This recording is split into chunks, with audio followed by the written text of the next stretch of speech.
12th, he'd been out with that pinched nerve in his neck. He was on the DL. Miller getting Placido Polanco looking. Miller would have to exit after 4 with stiffness in his back, not related to that DL injury. Houston up 1-0, Julio Lugo. Off of the hand of Garrett Stevenson. Stevenson will make the play. Lugo was 2 for 5 in this game anyway. Take another look. It does go off his hand, just like I said. Who's not believing me? I believe everything you say. Thank you, Scott. Next batter, Craig Biggio, who stole a base in this game, and he's walked there by Stevenson. Lance Berkman, that's an infield hit. Next batter will be a Jeff Bagwell, and Bagwell, who ended up scoring 2 runs in this game and had a hit, he walks. 3 walks by Stevenson. Ward. Opposite field, bases clearing double with the bags juiced. Astros would go up 4-0 on Stevenson. Stevenson is yanked, and this fan is obviously riveted. Sir. Reaction, and that is unfair. Sir. I mean, talk about ganging up on a poor man while he's trying to catch up on a few Z's, for goodness sake. Pittsburgh, 4-0 Pirates. Jack Wilson at the plate. Just kind of pops it up. Look how deep Patterson is playing. Patterson comes running in. Oh, he just wanted to be a show-off, right, Scott? Just wanted to show people what he could do. Yeah, okay, so what happens? Aramis Ramirez. Now look how far over Patterson is on this play. Go ahead, kid. The man has skills. Top of the 9th, 5-0 Pirates, 2 on, 2 out. Kip Wells trying to win his 8th, trying to pitch the complete game. Alex Gonzalez popping it up. Adrian Brown, far less dramatic. Wells in his 58th career start. Wells tosses his first shutout. He's 4-0 with an ERA of 0.63 in his last 4 starts. The Tigers win. They get their biggest inning of the season, an 8-run 7th. Steve Spall taking on the White Sox. Jason Giambi fouls off the pitch, breaks the bat in the process. Make it a good one, Bobby. It's the new bat, sands it up, ready for action. Very next pitch from Mark Burley. Bye. Giambi's 13th of the year. We are tied up at 1 in this matchup of Burley and Clemens, and it was quite a pitcher's duel because Clemens, well, he had his stuff. Jose Valentin got a whiff and a whiff. Jeff Leafer, a conscientious objector, did not swing at the full count pitch. Paul Konerko did. He didn't hit it. Frank Thomas, good eye. He took that one. Knew it was a strike. Jose Valentin again, go away. Clemens, 9th K of the game. He had 11 through 7. Mark Burley looking for what would be his American League leading 9th win, and Bernie Williams off Keith Folk ruins it. Nick Johnson, Alfonso Soriano come in, the game tied at 3, and the next batter is Jason Giambi. Sitting on a 2-0 pitch. And the 2-0. I am William Wallace. His 2nd of the game, 14th of the year. Yanks get a 3-game sweep in Chicago for the first time since 1986, and for the first time since 1960, they win 2 games in a row on the road where they trailed by 8 in the 8th inning. Casey Stengel was the manager back then. Clemens still unbeaten in his last 8 starts. The bats get him off the hook for the 2nd start in a row. Chicago's dropped 4, but the Yankees just sizzling. 9-0 against the AL Central. They've won 5 in a row overall, 18 of 22. Giambi's home runs, the 7th and 8th in his last 17 games over bases. Johnny Damon at the plate. Henderson off and running. Make it 1,399 for his career. Damon would knock him in for a 1-0 lead, by the way. Let's take a look back 12 years ago Wednesday.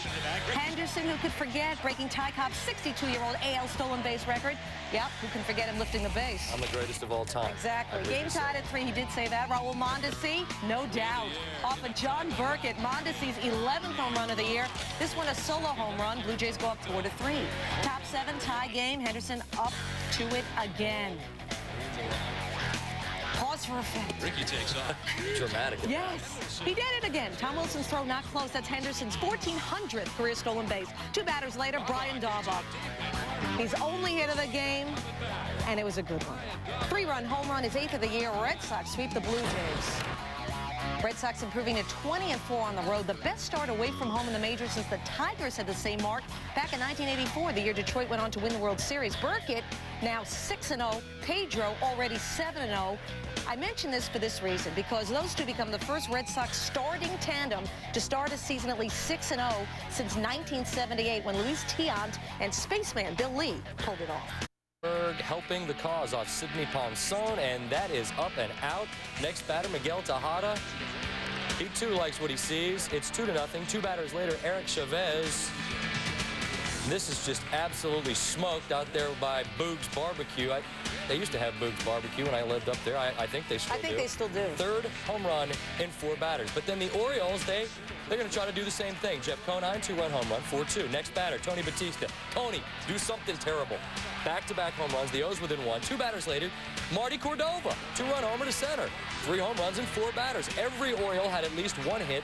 6 Orioles had 2 knocks apiece. Bottom 8, Oakland down 10-5. Tony Batista, deep, and this is going to leave, but watch Terrence Long. Oh, my goodness. Robbed of a second homer. Tony gives up the love, and that's why. That is absolutely ridiculous. Up and over, and it rolls down the arm. Orioles still win the game, but Terrence Long, play of the game. For the 3rd time in a very solid career, Jeff Conine knocks in 5 runs. Feast or famine continues for Baltimore. When the Orioles win, they score a ton. And their losses, they average just over 2 runs per game. Oakland, high heat. That's the gas face. No shot there. Advantage to Schilling early on. And the advantage in the game was with the D-backs. They were up 3-0. And there were snakes all over the bases. D-backs, come on in. Mark Grace, the veteran, doinks one off the wall. Schilling, who got a base hit, and Craig Counsell come in to score. It's 5-0 D-backs. There were 5 different D-backs who had a couple of hits in the game. Bottom 6, perfect game. Curt Schilling working on it, or maybe not. Shinjo gets hit with the heat in the arm. Perfect game is gone, and maybe Schilling was rattled from having to be on the bases during that lengthy inning because Ramon Martinez ends the no-hitter.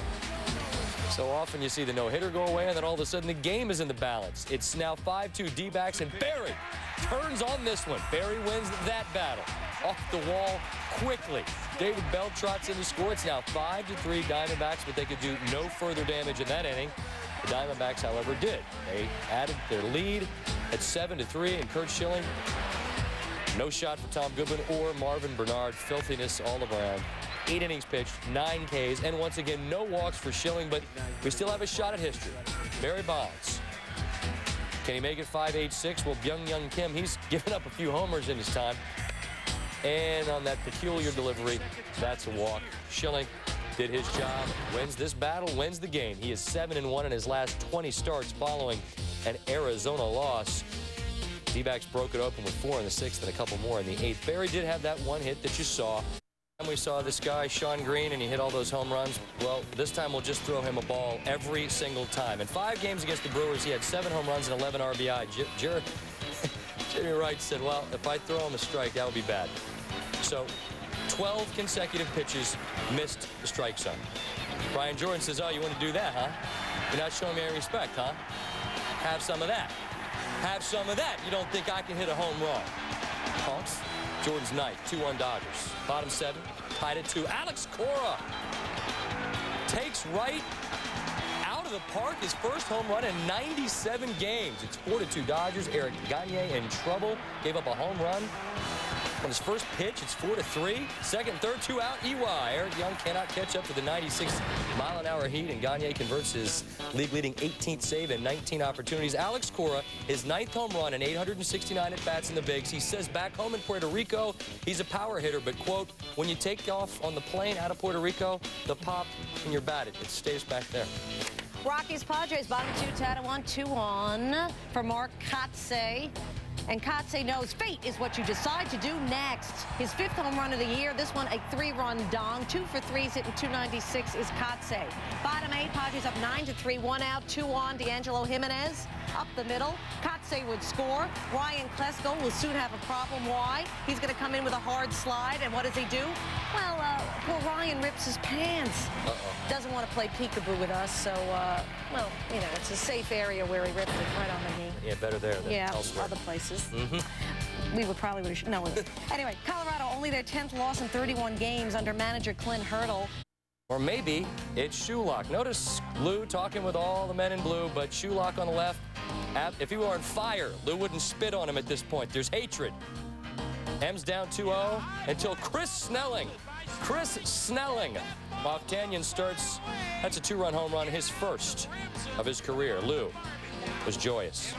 Ben Davis now top 7. We're still tied at deuces. Tanyan Sturts, who after this game is 0-6. Well, that one goes into center. Carlos Guillen comes in, just 3-2 M's.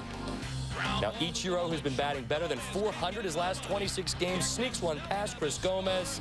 It's 4-2 M's. Bottom 7, that's the same score. Freddie Garcia dealing. Jason Smith, go away. He had 7 Ks, gave up a couple of runs in 7 1/3. Let's talk about Freddie Garcia. He's 6-0 lifetime against Tampa Bay. He's 24-8 on the road, which is the best among active pitchers, and he becomes the 4th fastest 250 wins among active pitchers. Only Tim Hudson, Roger Clemens, and Mike Mussina got there in fewer decisions. As for the batting order, last 10 games in Kansas City, I told you that was remarkable. Tim Salmon smoking. His 8th home run over the year, a 3-run shot. Troy Gloss also had a 3-run home run. And the Angels clobber the Royals in Kansas City, 12-2. Angels stealing a season-high 6 bases. Kansas City's win streak over at 4. It was Anaheim's 18th win in the month of May, tying a club record. They have 2 more games this month to break that mark. Twins Rangers, trouble early on for the Twins. Bottom 2, Rick Reed to Mike Lamb, and Reed injures his neck on the delivery, aggravating an earlier injury he got while sleeping in an awkward position on the team plane. Hate when that happens. Top 8, 8-7 Rangers. Torrey Hunter with 2 eyes. This dude's nasty. Overgave Kapler's head. Doug Mankiewicz tries to beat the throw all the way from first. Todd Green has got it, and then whoopsie, drops it. And look, the ball's just laying there. See, right there. Torrey Hunter with the 2 eyes. Well, his 2 eyes thought that they could sneak past home plate. Rudy Ciena is there to tag him out. We're tied at Snowman. Bottom 9 now, bases loaded, nobody out. J.C. Romero to Todd Green. Redemption is so sweet. That's it, and that's all. Ball game. Calvin Murray comes on in. And Minnesota's 3-game winning streak ends. They do not get the sweep. Texas's 5-game losing streak also over. The Rangers get only their 2nd win in 12 games. 12 different pitchers hit a ball off his leg. You could actually read National League off his pants. Now, this is what it looked like on opening day. Jones, he's got a problem after that Tuesday incident. Gary Sheffield, he's been battling a hamstring. Marcus Giles on the 15-day DL after rolling his ankle. B.J. Suroff out for the season, knee injury. Who's playing? These guys. Jose Vidro at the plate. John Smoltz on to lock it down. Darren Bragg, be a hero. Or not, with the bases loaded. Fernando Tatis, Will Cordero, Jose Macias all come in to score, and Jose Vidro gets a little greedy, thrown out at 3rd. Expos lead 4-2. Braves trying to come back. They've got the bases loaded in the bottom of the 9th. Vinny Castilla grounds out to end the game. Scott Stewart gets the save. No relation to our Stuart Scott. Get well soon, partner. The Expos win for just the 2nd time in their last 14 road games. 1 hitting streak ends for Jose Vidro, and another. Easler is his batting coach. The Mets not happy. Mike Easler's not a coach for the Mets. And here it didn't work out very well. No score after 1 as Mo goes away swinging. Top 5, runner on 2nd. Pat Burrell rips 1 to left. Bobby Abreu comes in to score, and the Phillies are ahead 3-0. But leads have not gotten along very well with the Phillies of late. Bottom 7, we're now tied at 3. Jose Santiago on the mound. Mike Piazza. Piazza! Deep to center field. That's his 10th. The 19th time as a Met he has hit the go-ahead home run in the 7th inning or later. Give the ball to Armando Benitez, and he closes it out. Bobby Abreu 3 for 3. Deep to center, not as deep as Piazza. That's ball game. Mets win at 4-3, 10th save for Benitez. And for the 2nd time in this 6-game homestand, the Mets erase a 3-0 deficit and win. They get their 13th one-run win. That's got lit up like a Christmas tree. Sean Casey with 2 on, shot down the line. He had 3 hits. Todd Walker, who extended his hitting streak to 11, comes on in. The Reds up 1-0. Adam Dunn, country strong. Little bleeder. Juan Encarnacion comes in. Reds up 2-0. 2 batters later, Aaron Boone, who was mired in a slump until just recently. A couple of home runs on Tuesday, and then this one, his 6th of the year, and all of a sudden it's 5-0 in the 1st. More Adam Dunn. This time to left. Encarnacion scores again. It's 7-0, and Ricky Williams, they could have used him because the home team was down a touchdown. Reds have won 3 of 4. He looked riveted, too. Yeah, at least he was awake. 3 different Reds had 3 hits apiece. For Florida, Luis Castillo extends his hitting streak to 17. Josh Beckett, such a promising pitcher, sees his ERA jump more than a run